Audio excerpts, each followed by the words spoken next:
We will now hear from Elizabeth from Georgia, who will read from the Bible. Psalms. O come, let us sing unto the Lord. Let us make a joyful noise to the rock of our salvation.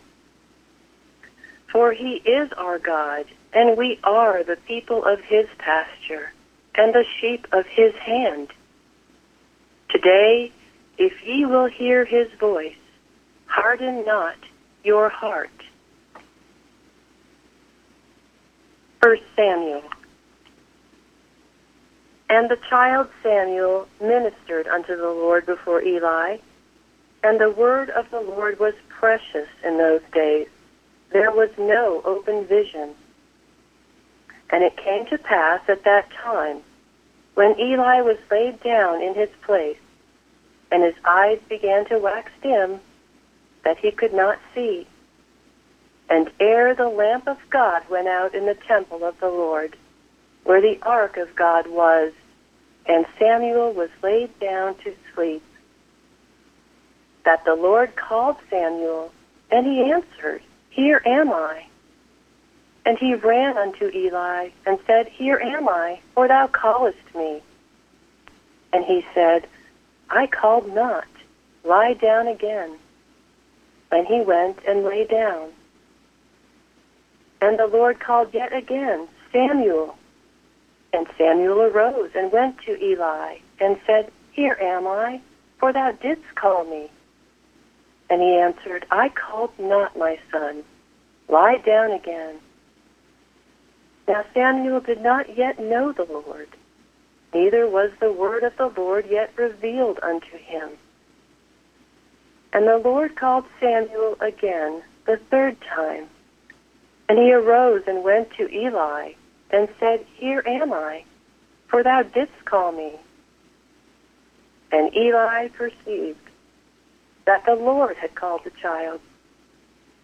Therefore Eli said unto Samuel, Go, lie down, and it shall be, if he call thee, that thou shalt say, Speak, Lord, for thy servant heareth. So Samuel went and lay down in his place. And the Lord came and stood and called as at other times, Samuel, Samuel. Then Samuel answered, Speak, for thy servant heareth. Proverbs. Now therefore hearken unto me, O ye children. Blessed is the man that heareth me. For whoso findeth me findeth life, and shall obtain favor of the Lord. John.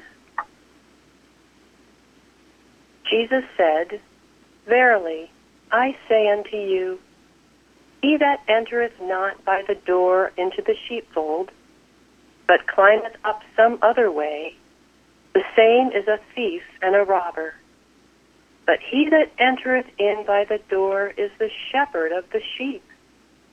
To him the porter openeth, and the sheep hear his voice. And he calleth his own sheep by name, and leadeth them out. And when he putteth forth his own sheep, he goeth before them, and the sheep follow him, for they know his voice. And a stranger will they not follow, but will flee from him, for they know not the voice of strangers. My sheep hear my voice, and I know them, and they follow me.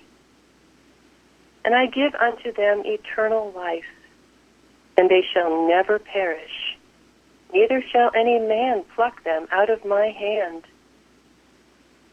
My Father, which gave them me, is greater than all, and no man is able to pluck them out of my Father's hand.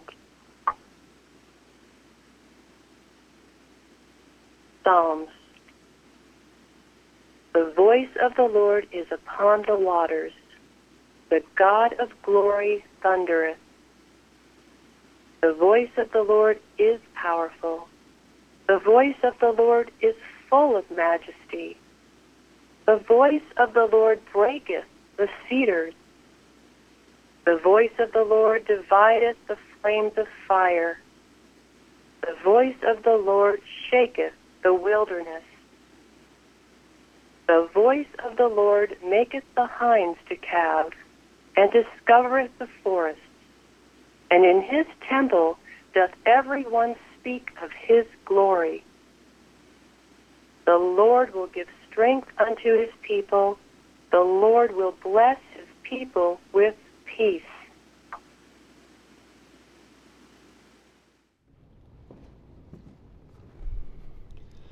The correlative reading will now be given by Florence from Georgia.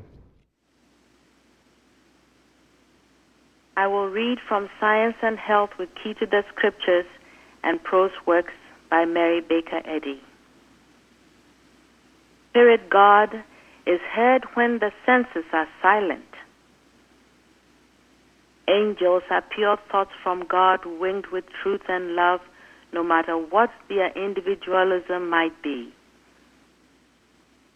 The soul-inspired patriarchs heard the voice of truth and talked with God as consciously as man talks with man.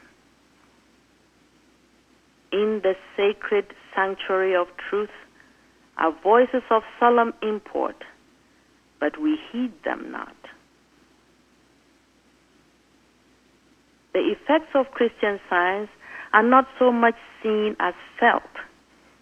It is the still small voice of truth uttering itself.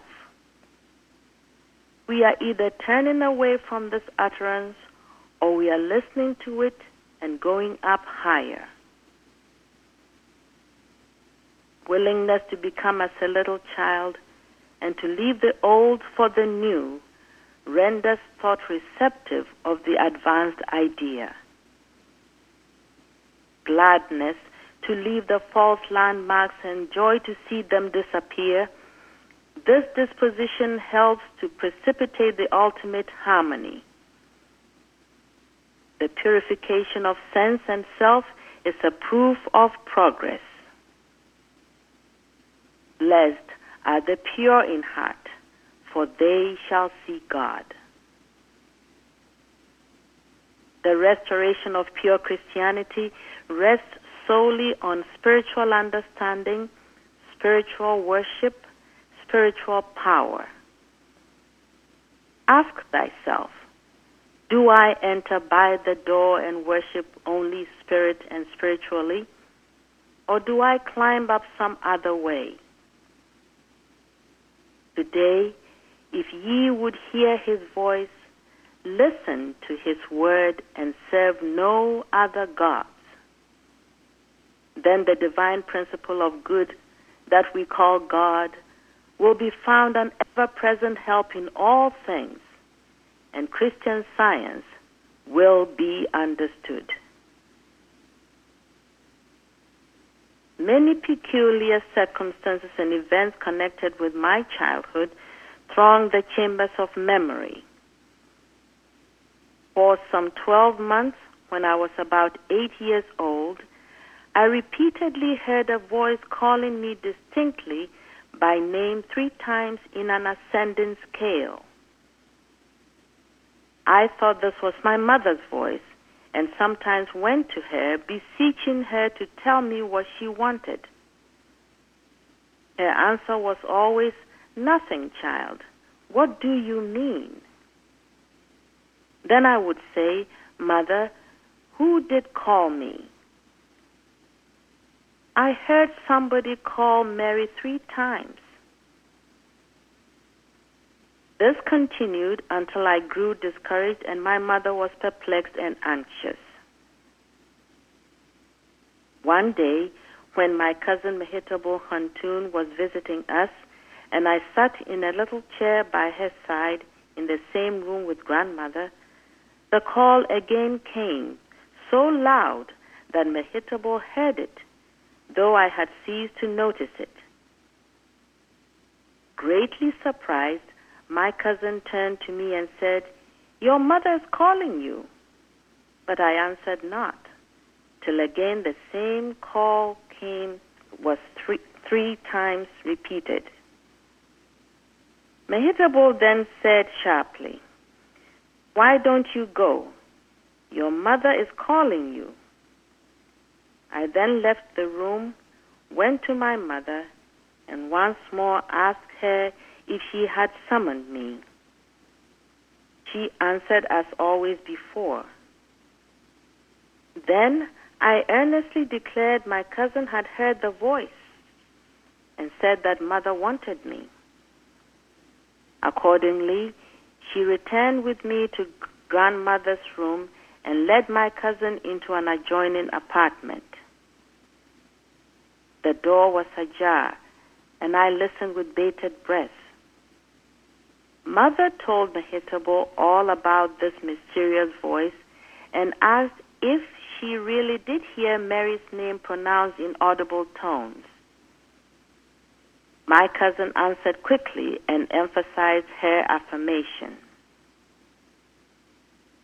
That night, before going to rest, my mother read to me the scriptural narrative of little Samuel and bade me, when the voice called again, to reply as he did, "Speak, Lord, for thy servant heareth."